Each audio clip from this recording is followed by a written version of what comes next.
anyone translating from another European language into his own native English are familiar enough, there is no need for him to fall into them.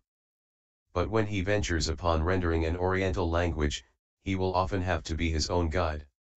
Naturally, a translator from Pali today owes a large debt to his predecessors and to the Pali Text Society's publications, including in particular the Society's invaluable Pali-English dictionary. A translator of the Visuddhimagga, too, must make due acknowledgement of its pioneer translation Pe Mongtian. The word Pai is translatable by text. The Pai language, the text language, which the commentators call Magadhan, holds a special position, with no European parallel, being reserved to one field, namely, the Buddha's teaching. So there are no alien echoes. In the suttas, the Sanskrit is silent, and it is heavily muted in the later literature. This fact, coupled with the richness and integrity of the subject itself, gives it a singular limpidness and depth in its early form, as in a string quartet or the clear ocean, which attains in the style of the suttas to an exquisite and unrivaled beauty unreflectable by any rendering. Traces seem to linger even in the intricate formalism preferred by the commentators. This translation presents many formidable problems. Mainly either epistemological and psychological, or else linguistic, they relate either to what ideas and things are being discussed, or else to the manipulation of dictionary meanings of words used in discussion. The first is perhaps dominant. As mentioned earlier, the Visuddhimagga can be properly studied only as part of the whole commentarial edifice, whose cornerstone it is. But while indexes of words and subjects to the PTS edition of the Visuddhimagga exist, most of its authors' works have only indexes of Piyaka words and names commented on but none for the mass of subject matter. So the student has to make his own. Of the commentaries too, only the Athasalini, the Dhammapada commentary, and the Jataka commentary have so far been translated, and the latter two are rather in a separate class. But that is a minor aspect. This book is largely technical and presents all the difficulties peculiar to technical translation. It deals, besides, with mental happenings. Now where many synonyms are used, as they often are in Pali, for public material objects, an elephant, say, or gold or the sun, the material objects should be pointable to, if there is doubt about what is referred to. Again, even such generally recognized private experiences as those referred to by the words consciousness or pain seem too obvious to introspection for uncertainty to arise, communication to fail, if they are given variant symbols. Here the English translator can forsake the Pali allotment of synonyms and indulge a liking for elegant variation, if he has it, without fear of muddle.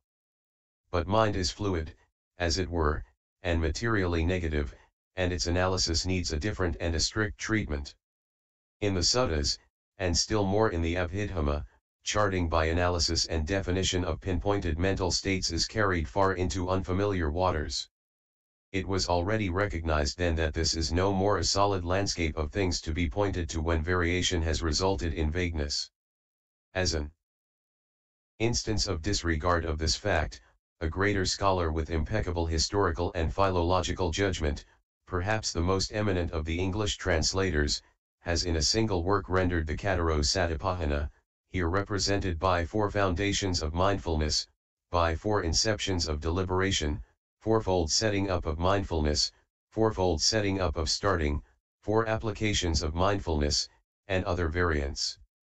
The Pet Forward observes, no one needs now to use the one English word desire as a translation of 16 distinct Pali words, no one of which means precisely desire. Yet this was done in Volume X of the Sacred Books of the East by Max Muller and Fosbohl. True, but need one go to the other extreme? How without looking up the Pali can one be sure if the same idea is referred to by all these variants and not some other such as those referred to by Kataro Adhipata, 4 roads to power or bases of success, Kataro Samapadhana, 4 right endeavors, etc., or one of the many other 4s. It is customary not to vary, say, the call for the categorical imperative in a new context by some such alternative as uncompromising order or plain-speaking bidding or call for unconditional surrender, which the dictionaries would justify, or faith which the exegetists might recommend, that is to say, if it is hoped to avoid confusion.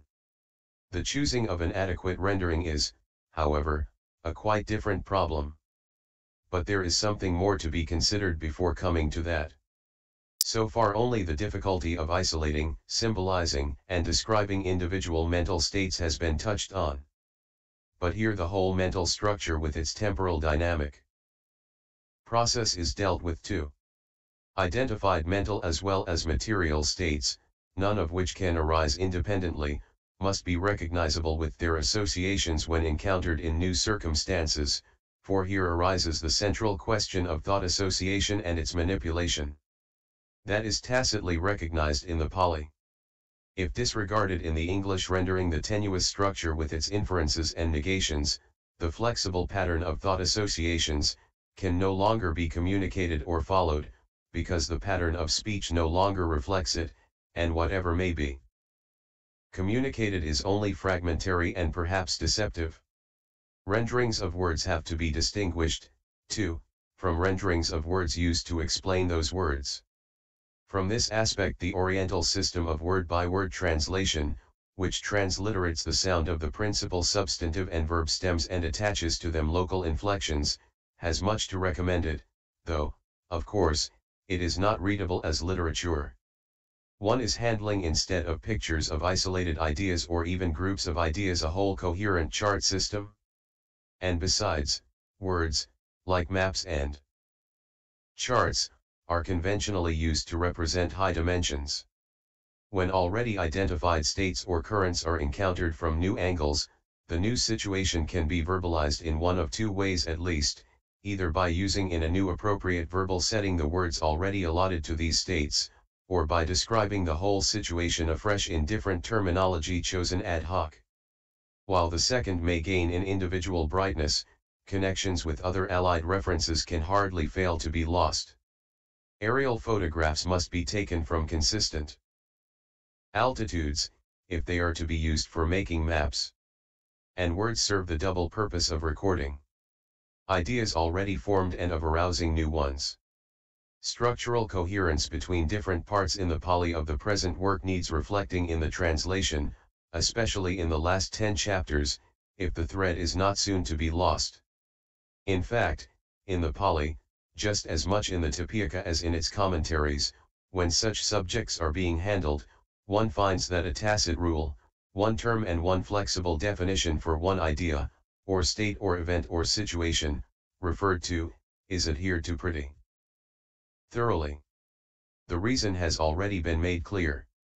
With no such rule, ideas are apt to disintegrate or coalesce or fictitiously multiply, and, of course, any serious attempt at indexing in English is stultified. One thing needs to be made clear, though, for there is confusion of thought on this whole subject, one so far only partly investigated. Point 23. This rule of parsimony in variance has nothing to do with mechanical transliteration, which is a translator's refuge when he is unsure of himself. The guiding rule, one recognizable idea, one word, or phrase. To symbolize it, in no sense implies any such rule as, one Pali word, one English word, which is neither desirable nor practicable. Nor in translating need the rule apply beyond the scope reviewed. So much for the epistemological and psychological problems. The linguistic problem is scarcely less formidable though much better recognized. While English is extremely analytic, Pali, another Indo-European language, is one of the groups of tongues regarded as dominated by Sanskrit. Strongly agglutinative, forming long compounds and heavily inflected. The vocabulary chosen occasioned much heart-searching but is still very imperfect. If a few of the words encountered seem a bit algebraical at first, contexts and definitions should make them clear. In the translation of an Oriental language, especially a classical one, the translator must recognize that such knowledge which the Oriental reader is taken for granted to possess is lacking in his European counterpart, who tends unawares to fill the gaps from his own foreign store, the result can be like taking two pictures on one film. Not only is the common background evoked by the words shadowy and patchy, but European thought and Indian thought tend to approach the problems of human existence from opposite directions. This affects word formations. And so double meanings, utriquisms, puns, and metaphors, and etymological links often follow quite different tracks, a fact which is particularly intrusive in describing mental events, where the terms employed are mainly material ones used metaphorically. Unwanted contexts constantly creep in and wanted ones stay out. Then there are no well-defined techniques for recognizing and handling idioms, literal rendering of which misleads, while, say, one may not wonder whether to render tour de force by enforced tour or tower of strength, one cannot always be so confident in Pali. Then again in the Visuddhimagga alone the actual words and word meanings not in the Ped come to more than 240. The Ped, as its preface states, is essentially preliminary, for when it was published many books had still not been collated, it leaves out many words even from the Sutta Pitaka, and the sub-commentaries are not touched by it.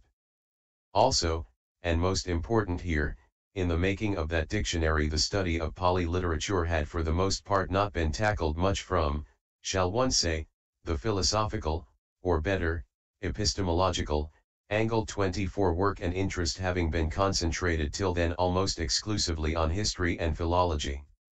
For instance, the epistemologically unimportant word vimana, divine mansion, is given more than twice the space allotted to the term paþisandhi, dependent origination, a difficult subject of central importance, the article on which is altogether inadequate and misleading, owing partly to misapplication of the historical method. Then gala, throat, has been found more glossarially interesting than paþisandhi, rebirth linking. The original use of which word at M3230 is ignored. Under nama, too, nama-rúpa is confused with nama-kaya. And so one might continue. By this, however, it is not intended at all to depreciate that great dictionary, but only to observe that in using it the Pali student has sometimes to be wary, if it is criticized in particular here, and it can well hold its own against criticism, tribute must also be paid to its own inestimable general value. Concluding remarks. Current standard English has been aimed at and preference given always to simplicity.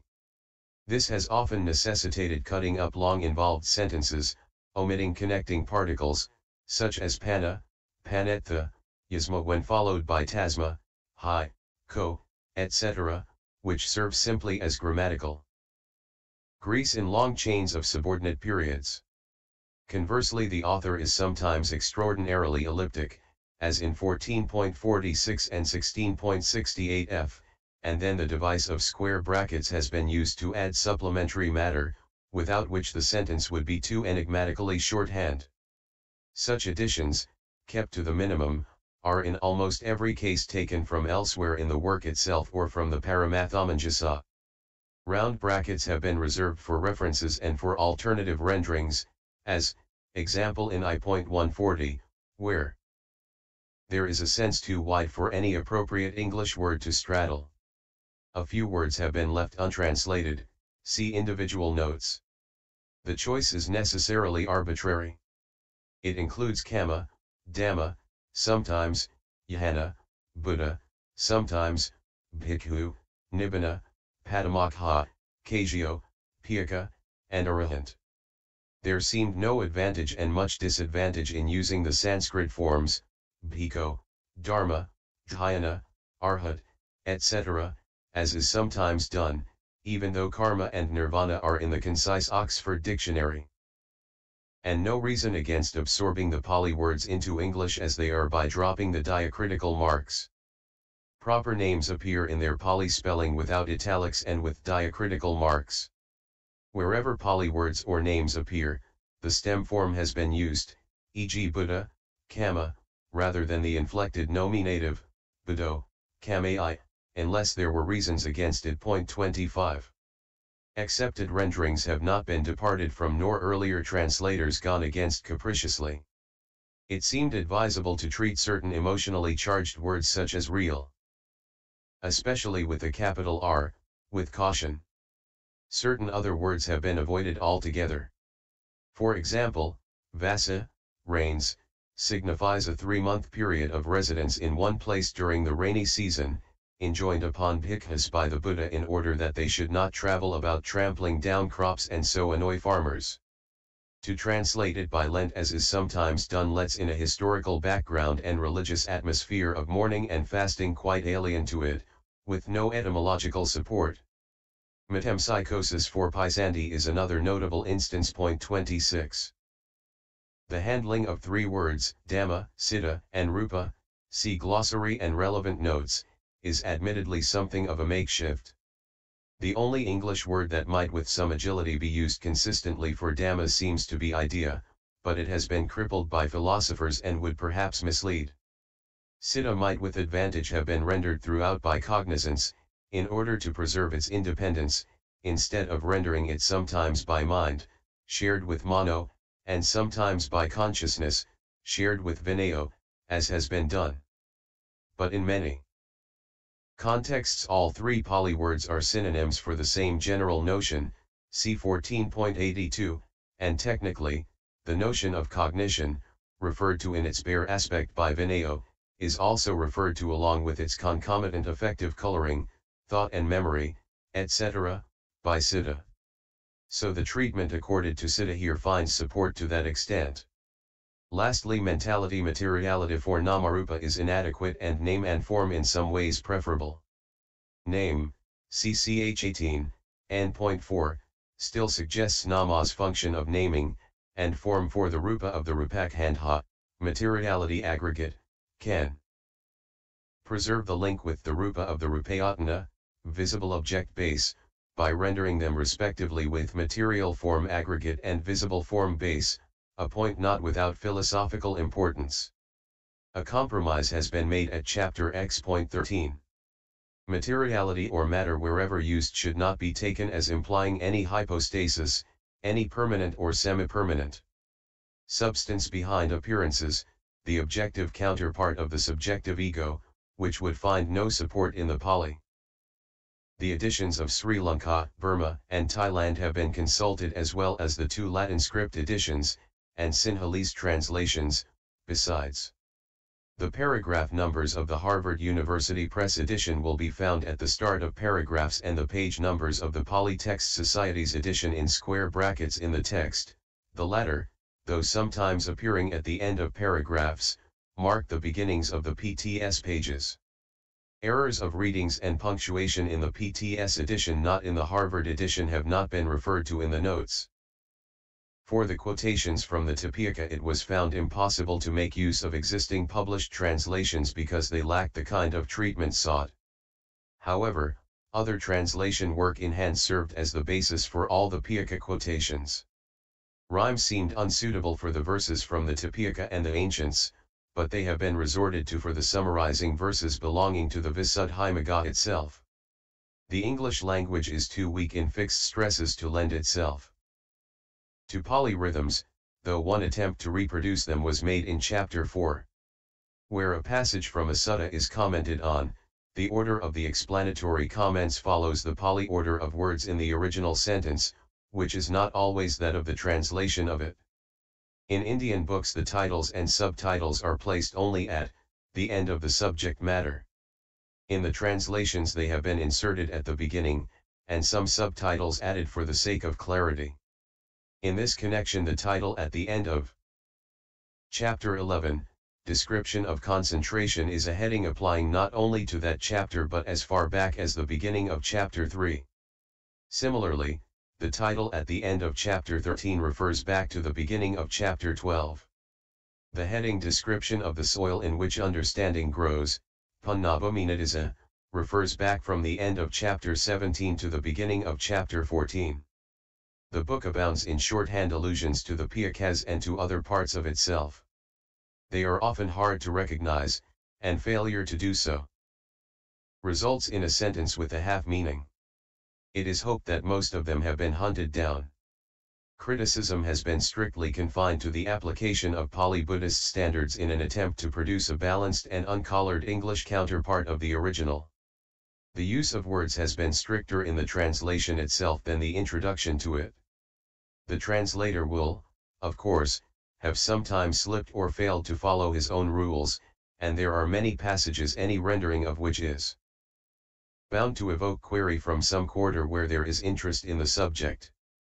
As to the rules, however, and the vocabulary chosen, it has not been intended to lay down laws, and when the methods adopted are described above, that is done simply to indicate the line taken. Janapadaniruttai Nabanavisiya, Samane Nadid Havayati, c. 17.24.